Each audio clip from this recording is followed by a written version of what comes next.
ಧರ್ಮಸ್ಥಳ ಹೆಣಊತ ಪ್ರಕರಣದ ಅತಿದೊಡ್ಡ ಅಪ್ಡೇಟ್ಸ್ ಇದು. ಬಂಗ್ಲೆಗುಡ್ಡದಲ್ಲಿ ಆಪರೇಷನ್ ಬುರುಡೆ ಬಿಗ್ ರಹಸ್ಯ ಬಯಲಾಗಿದೆ.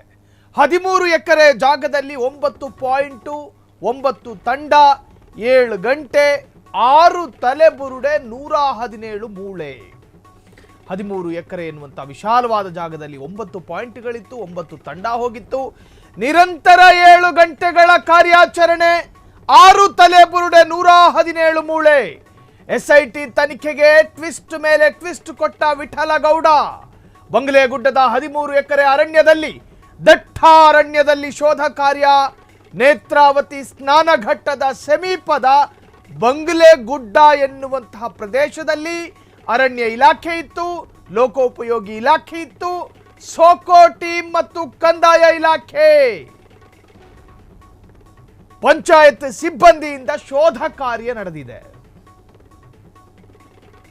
ಪಾಯಿಂಟ್ 11ರ ಆಸುಪಾಸಿನಲ್ಲಿ ಮಹಜರು. ಭೂಮಿಯ ಮೇಲ್ಭಾಗದಲ್ಲೇ ಮಾನವ ಮೂಳೆಗಳು ಪತ್ತೆಯಾಗಿದ್ದಾವೆ. ಮೂಳೆ ಪತ್ತೆಯಾದ ಸ್ಥಳದಲ್ಲೇ ಬಟ್ಟೆಯ ತುಂಡುಗಳು ಕೂಡ ಪತ್ತೆಯಾಗಿದೆ. ಮೂಳೆಗಳನ್ನು ಪೈಪ್ಗಳಲ್ಲಿ ಸಂಗ್ರಹಿಸಿದ ತನಿಖಾ ತಂಡ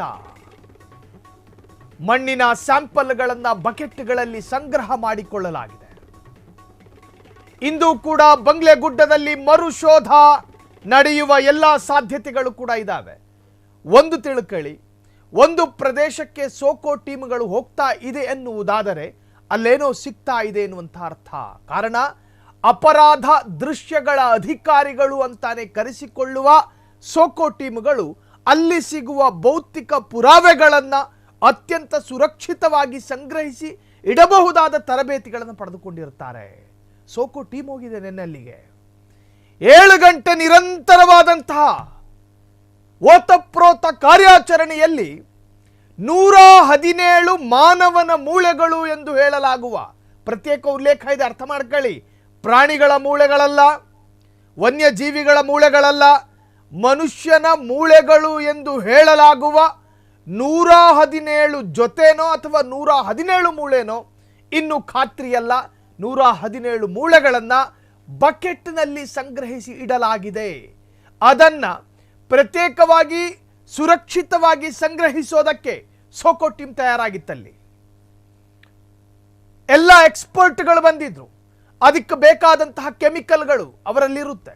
ಅದನ್ನು ಹೆಂಗಿಡಬೇಕು, ಯಾವ ತರಹ ಸಂಗ್ರಹ ಮಾಡಿ ಇಡಬೇಕು, ವಾತಾವರಣದ ಗಾಳಿ ಸೋಂಕದಂತೆ, ಅರ್ಥಾತ್ ಅದಕ್ಕೆ ಅದರದೇ ಆದಂಥ ಒಂದಷ್ಟು ರೀತಿ ರಿವಾಜುಗಳಿದ್ದಾವೆ. ಅದಕ್ಕೆ ಸಂಬಂಧಪಟ್ಟ ಪುರಾವೆಗಳು ಸಿಕ್ಕಿದ್ದೇ ಆದಲ್ಲಿ ಅದನ್ನು ಹೆಂಗಿಡಬೇಕು, ಹೆಂಗದನ್ನು ಸಂಗ್ರಹ ಮಾಡಬೇಕು, ಎಲ್ಲಿ ಕಳಿಸ್ಬೇಕು, ಎಲ್ಲ ಪ್ರಾಸೆಸ್ಗಳು ನಡೀತಾ ಇದ್ದಾವೆ.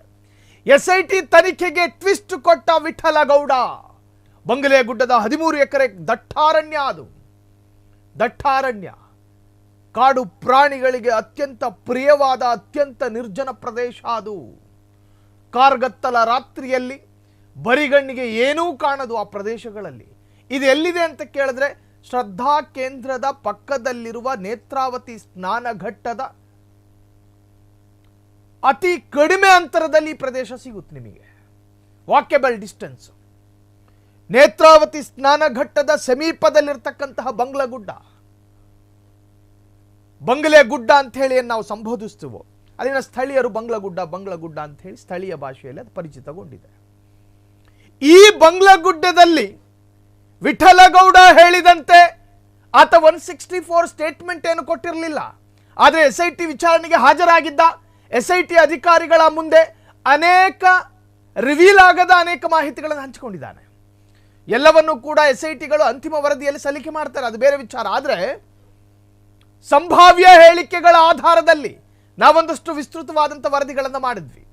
ಸೊ ಆ ಪ್ರದೇಶದಲ್ಲಿ ಕಾರ್ಯಾಚರಣೆ ನಡೀತಾ ಇತ್ತು. ಅಲ್ಲಿ ರೆವೆನ್ಯೂ ಡಿಪಾರ್ಟ್ಮೆಂಟ್ ಇತ್ತು, ಅರ್ಥಾತ್ ಕಂದಾಯ ಇಲಾಖೆ, ಪಂಚಾಯತ್ನ ಅಧಿಕಾರಿಗಳಿಗೆ ಸಂಬಂಧಪಟ್ಟಂತೆ ಒಂದಷ್ಟು ಪ್ರಮುಖರು ಅಲ್ಲಿದ್ದರು. ಸೊ ಸೋಕೋ ಟೀಮ್ಗಳಿತ್ತು, ಎಲ್ಲರೂ ಬಂದಿದ್ರು.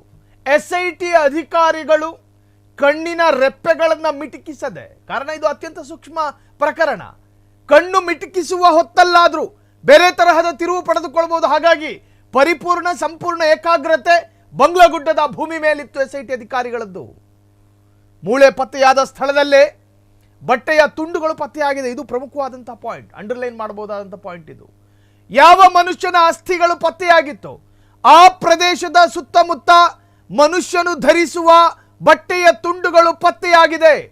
ಸೋಕೋ ಟೀಮ್ ಅದನ್ನು ಸಂಗ್ರಹ ಮಾಡಿಕೊಂಡಿದೆ.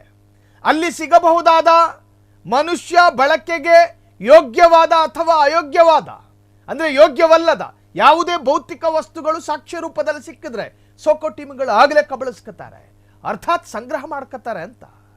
ಸೊ ಇದರಲ್ಲೇನಾದರೂ ಪ್ರಮುಖವಾದ ಪುರಾವೆಗಳು ಸಿಗಬಹುದು ಅನ್ನೋದು ಸೋಕೋ ಟೀಮ್ನ ಉದ್ದೇಶ. ಸೊ ಹಾಗಾಗಿ ಮೂಳೆಗಳನ್ನು ಪೈಪ್ಗಳಲ್ಲಿ ಸಂಗ್ರಹ ಮಾಡಿದ ತನಿಖಾ ತಂಡ, ಮಣ್ಣಿನ ಸ್ಯಾಂಪಲ್ಗಳನ್ನು ಬಕೆಟ್ಗಳಲ್ಲಿ ಸಂಗ್ರಹ, ಇಂದು ಕೂಡ ಬಂಗ್ಲೆ ಗುಡ್ಡದಲ್ಲಿ ಮರುಶೋಧ ನಡೆಯೋ ಎಲ್ಲ ಸಾಧ್ಯತೆಗಳಿದಾವೆ. ಕ್ಷಣ ಕ್ಷಣದ ಸುದ್ದಿಗಳಿಗಾಗಿ ಫ್ರೀಡಂ ಟಿವಿ ಸಬ್ಸ್ಕ್ರೈಬ್ ಮಾಡಿ, ಲೈಕ್ ಮಾಡಿ ಹಾಗೂ ಫಾಲೋ ಮಾಡಿ. ಹೊಸ ಸುದ್ದಿಗಳ ನೋಟಿಫಿಕೇಶನ್ಗಾಗಿ ಬೆಲ್ ಐಕಾನ್ ಮೇಲೆ ಕ್ಲಿಕ್ ಮಾಡಿ.